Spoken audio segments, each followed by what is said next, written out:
in the subsurface scans, using things like ground-penetrating radar and also ERT, that's electrical resistivity tomography.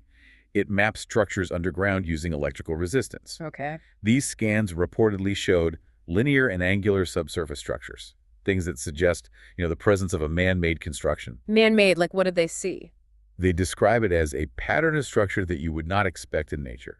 They talk about seeing things consistent with bulkheads and rooms, subterranean structures, cavities. The data apparently went down about 30 feet. Bulkheads and rooms inside a hill. That's the interpretation.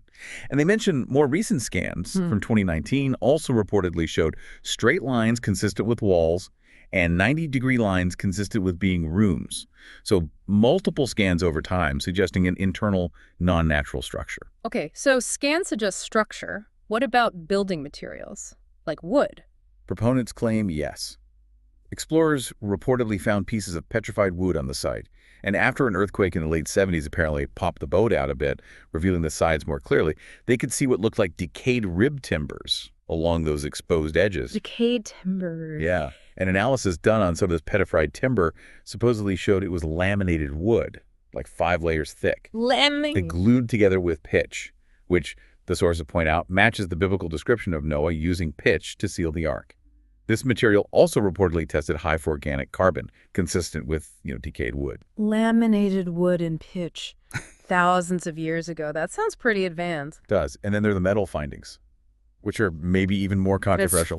Metal detector surveys reportedly found distinct metal lines running through the formation in a very regular pattern, apparently every 9 feet or so, consistent with where you might expect ribs or joints in a huge vessel. Metal lines. And they claim to have found actual metal fittings like a washer or rivet. Analysis of these, they say, showed unusual metal alloys, like 8% aluminum metal, plus titanium, manganese, magnesium. Wait, aluminum? Like aluminum foil aluminum? Yes, metallic aluminum.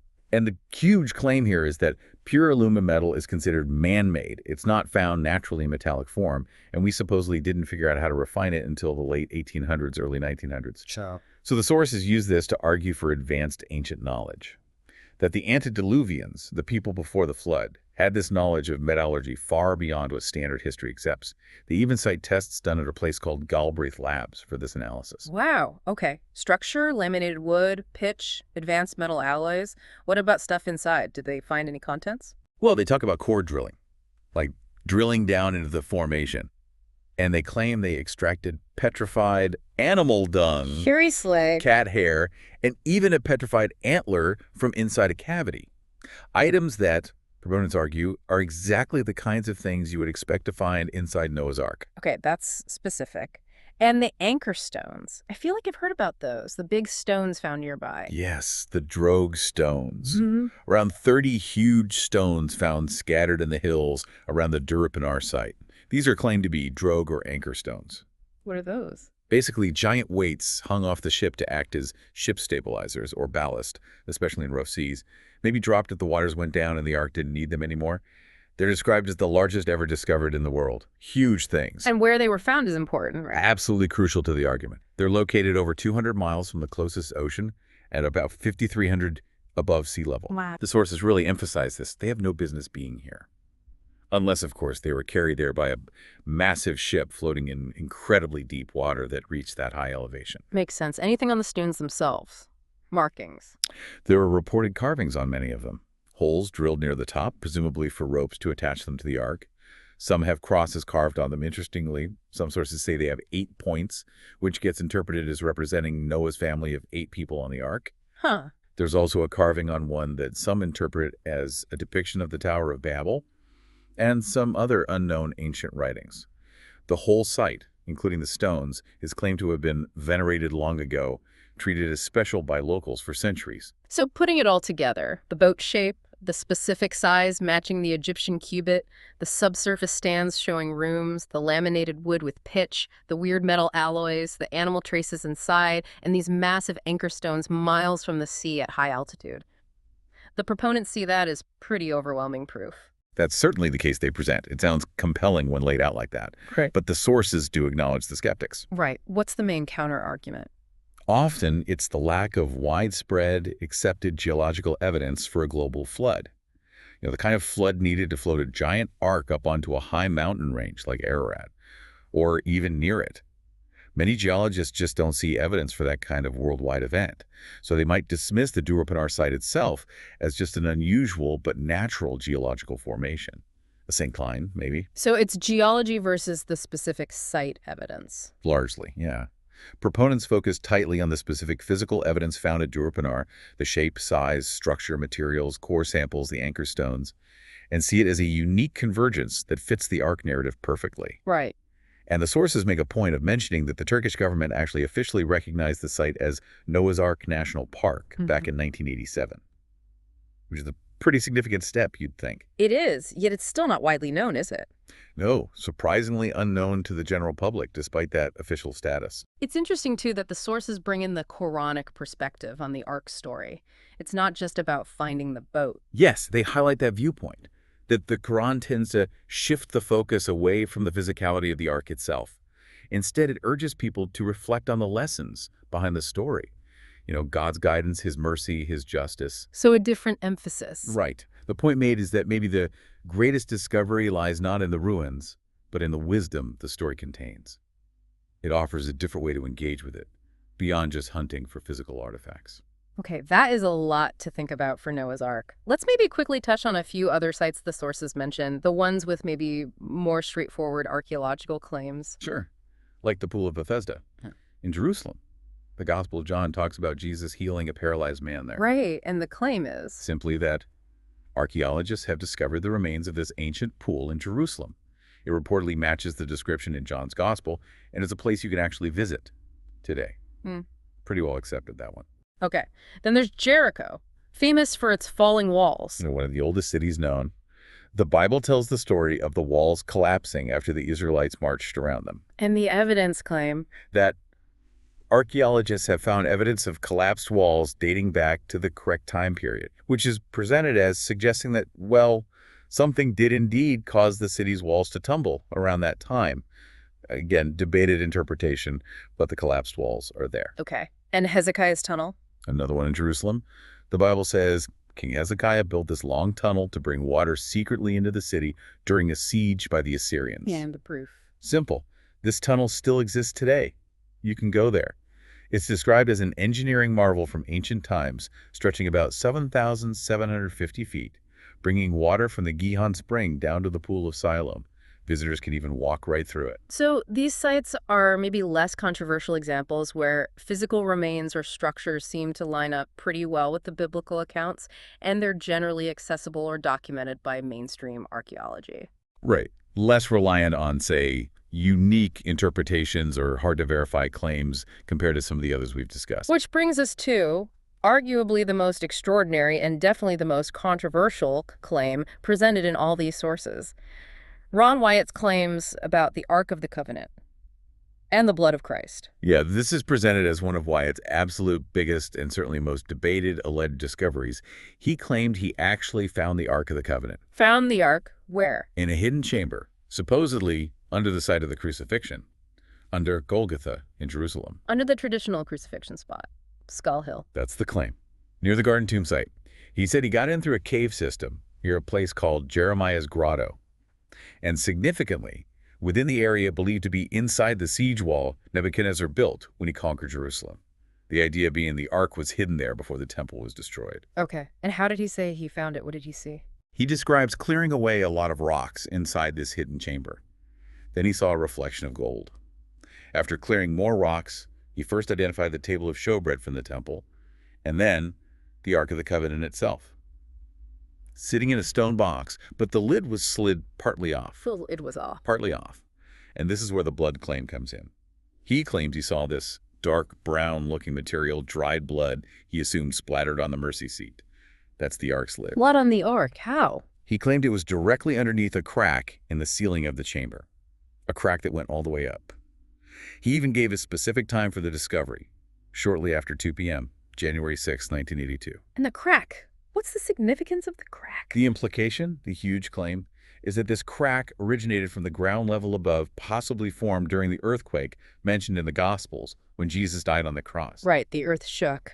And that Jesus' blood dripped down through that crack from the cross above and landed directly onto the mercy seat of the Ark of the Covenant, hidden below. That is an absolutely staggering claim, linking the crucifixion directly to the ark. It is, and there's a supernatural element to his account too, isn't there? Yes, the sources include Wyatt's claim that on a later visit back into the chamber, he saw 4 young men standing in there. Angels, he believed, Angels. who supposedly told him they'd been guarding the ark all this time. And they gave him instructions to video the ark, and crucially, to take the original tables of stone, the 10 Commandments tablets inside the ark, out to show the world, but only when the time was right. Yeah. Okay, angels, instructions, and then the blood analysis. This part is just mind-blowing if true. It really is. Wyatt claimed he was instructed, presumably by the angels, to take a sample of that dried blood from the mercy seat for scientific analysis. So he took a sample to a lab. Reportedly, yes. Took it to a lab somewhere in Israel. And what did the lab find, according to Wyatt's story? Well, first, he claimed they managed to rehydrate the dried blood. Standard procedure. They confirmed it was human blood. Then, at Wyatt's request, they put some white blood cells from the sample into a growth medium again, standard lab practice to see if cells are viable. Okay. And here's the bombshell.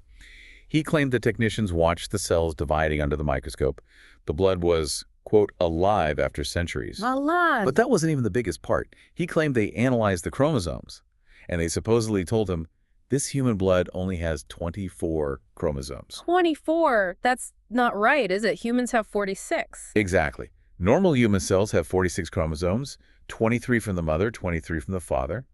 Wyatt claimed the lab's analysis showed these cells had 23 chromosomes from the mother, plus 1 Y chromosome. A Y chromosome, that determines male sex. Right.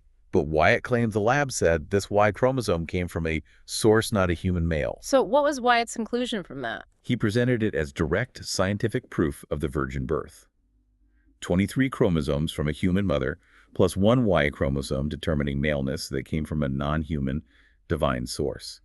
Proof, he argued, that Jesus had a human mother, but a divine father. He also claimed the lab technicians involved were profoundly affected, their lives changed by what they saw. That is probably the most extraordinary scientific claim linked to a religious artifact I've ever heard. Did the sources mention any attempt to verify this, or the controversy around it? They do. They mention a geneticist, Dr. Eugene Dunkley, who apparently heard Wyatt tell this story, including the specific genetic details back in 1999. Dunkley reportedly stated that Wyatt wouldn't have used those precise genetic terms in front of a geneticist if he wasn't recounting something real. An expert vouching for the plausibility of the account, at least. But did anyone ever find this lab? Or confirm the result? That's the problem. The sources mention 2 people who knew Wyatt, tried to track down the specific lab, maybe around 2003. They even had a letter from Dr. Dunkley. But they were met with just eerie silence. They got the feeling people knew something, but nobody dared say a word. The lab itself, its location, the technicians, none of it has ever been publicly confirmed or identified. So, no independent verification of the blood test itself. What about other supporting evidence? Well, they mentioned a more recent test. In 2016, someone supposedly used a sophisticated directional metal detector at the claimed crucifixion site near Skull Hill. And this detector reportedly consistently pointed towards a large amount of gold deep underground, right at the expected depth and location where Wyatt claimed the ark chamber was. Happened across multiple tests, multiple distances, presented as evidence that, yes, there's something large and metallic down there. Okay, metal detector hits, and there was a witness who claimed to have seen a video. Yes, a man named Ian Fain. He's mentioned as claiming he saw a video that Ron Wyatt himself shot inside the chamber before Wyatt cleaned anything up. What did he supposedly see on the video? Fain reportedly described seeing the crack in the ceiling with the blood beneath it, the table of showbread, piles of old animal skins, and the Ark of the Covenant itself. But interestingly, he said the Ark was obscured by this brilliant white light that was only visible on the video recording, not to the naked eye in the chamber. Wow. A light only on the tape. Okay. So despite these claims, the blood analysis story, the metal detector hits, the video witness these sites aren't open. They're not being excavated by archaeologists. No, and the sources emphasize this apparent suppression. The specific excavation spot where Wyatt claimed he found the crack, described as being filled in now and pretty hidden. The tunnel entrance he supposedly used, leading from Zedekiah's cave, said to be sealed off by the Israeli authorities. So the question comes up again, if this is potentially real, why isn't it being properly investigated? And the sources circle back to the reasons they suggested earlier. The claim that the truth is actively suppressed because, quote, the world hateth the light. And also that many Christians might avoid it simply because of the association with Ron Wyatt and his specific denomination.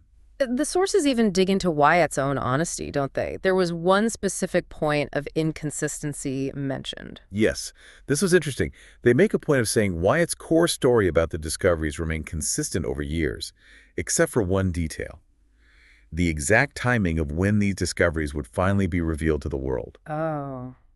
What was the inconsistency? Apparently, he told different things to different groups. To non-Seventh-day Adventists, he reportedly said the Ark and the Tables of Stone would be revealed when Mark of the Beast laws are enforced. But to his fellow Seventh-day Adventists, he said it would be when Sunday laws were enforced. Ah, those are specific prophetic interpretations tied to different church doctrines about end times. Exactly. And the source notes that on his deathbed, Wyatt reportedly clarified that the angel had specifically mentioned the Sunday law. So his story about the timing changed depending on who he was talking to. That's how the source presents it, yeah. They see this as the only detail that he changed, but they do hold it against him.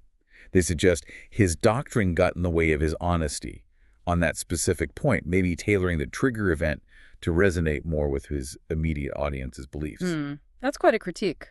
But they still believe the main discovery claims. Despite that specific criticism about the timing detail, the source writing this emphasizes they still believe his main findings, finding the Ark, the blood on the mercy seat, the analysis results.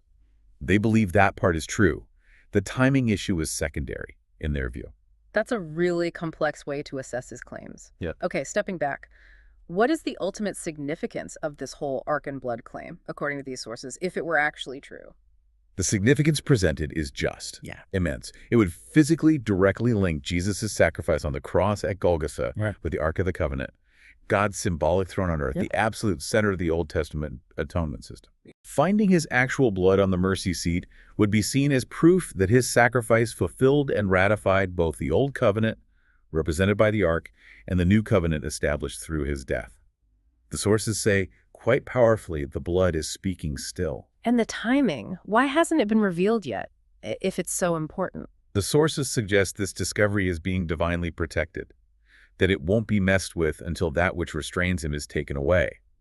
That's a reference to prophetic language, often interpreted as relating to the rise of the man of sin or Antichrist figure in the end times. So it's being held back for a specific future moment. That's the idea, that the Ark finding is an incredibly important witness that has to be preserved until the time is right, a divinely timed revelation for the very last days. So the core insight from these sources isn't just the Ark was found, it's that its location, combined with the claimed miraculous state of the blood on it, serves as direct physical proof of Jesus' divinity, the power of his sacrifice, and it's all waiting for a specific future moment to be unveiled. Exactly. It's an absolutely extraordinary claim with profound theological implications, if any of it is true. Okay. As we kind of start to wrap up this whole deep dive, it's probably good to quickly circle back to those other sites we mentioned earlier, the ones where the evidence seems a bit more integrated with known archaeology, maybe, or at least physically accessible. Right. Good idea. Like the Pool of Bethesda in Jerusalem, where archaeological remains matching the Gospel of John's description were found, and you can actually go see them. And the walls of Jericho, where there is archaeological evidence of collapsed walls from roughly the right time period, even if the exact cause is debated. And Hezekiah's Tunnel, also in Jerusalem. A definite, verifiable, ancient engineering feat that matches the Bible's account, and yeah, visitors can walk right through it today. So when you take all these claims together, from the easily visible tunnel to the debated walls to the highly controversial and supposedly suppressed sites like Sinai in Saudi Arabia or the Ark Chamber, what the sources are proposing is that many of these ancient biblical events might have left real, tangible marks on the earth. Exactly. In actual places that you could potentially still visit, or where access is maybe controlled, but the claim is the evidence is there to be found or seen. The potential aha moments here are pretty significant, aren't they? If these claims hold up, then these aren't just stories in an old book. They're events that had physical consequences, traces of which might still be detectable today, a direct link between scripture and the ground beneath our feet. But it's absolutely crucial to circle back to that call for discernment that the sources themselves make. Right. Acknowledge the controversy, recognize the different viewpoints, test the spirits, as they put it. It's a really important reminder that investigating claims like these requires, careful thinking. looking hard at the actual evidence presented, considering the potential biases of the sources making the claims, and weighing the counterarguments too. Yeah, you can't just accept or reject them wholesale without digging in. And it also highlights that there are different ways people approach these stories, right? Is the ultimate goal finding physical proof? Or is it more about reflecting on the spiritual lessons, the wisdom embedded in the narratives themselves? Like that Quranic perspective on Noah's Ark suggested, both approaches exist. So we've taken quite a journey here. Through claims of physical proof for Bible stories, exploring everything from, scorched mountaintops in Saudi Arabia and chariot wheels under the Red Sea. Through cities destroyed by super sulfur near the Dead Sea, and these incredibly detailed, almost unbelievable claims about miraculous blood analysis performed on a sample taken from the actual Ark of the Covenant. It's definitely a collection of claims that presents this real tension. On one hand, you have compelling, specific, detailed evidence presented by these sources. On the other hand, you have all the reasons offered for why these supposed discoveries aren't universally accepted or widely known, everything from academic skepticism and lack of funding to potential government suppression, theological disagreements, or dismissal based on the discoverer's background. It leaves you with a lot to sift through. It really does. And maybe that leaves us with a final kind of provocative thought for you, the listener, to chew on based on all this material we've unpacked. Okay. If, and it's a big if, but if these claimed archaeological discoveries, especially the more controversial ones, are actually real, and if they are, as some of these sources strongly suggest, being deliberately overlooked or maybe even actively suppressed for a whole mix of complex reasons, scientific, religious, political, what does that tell us about how we as a society seek, verify, and ultimately decide what counts as historical or spiritual truth in our modern world?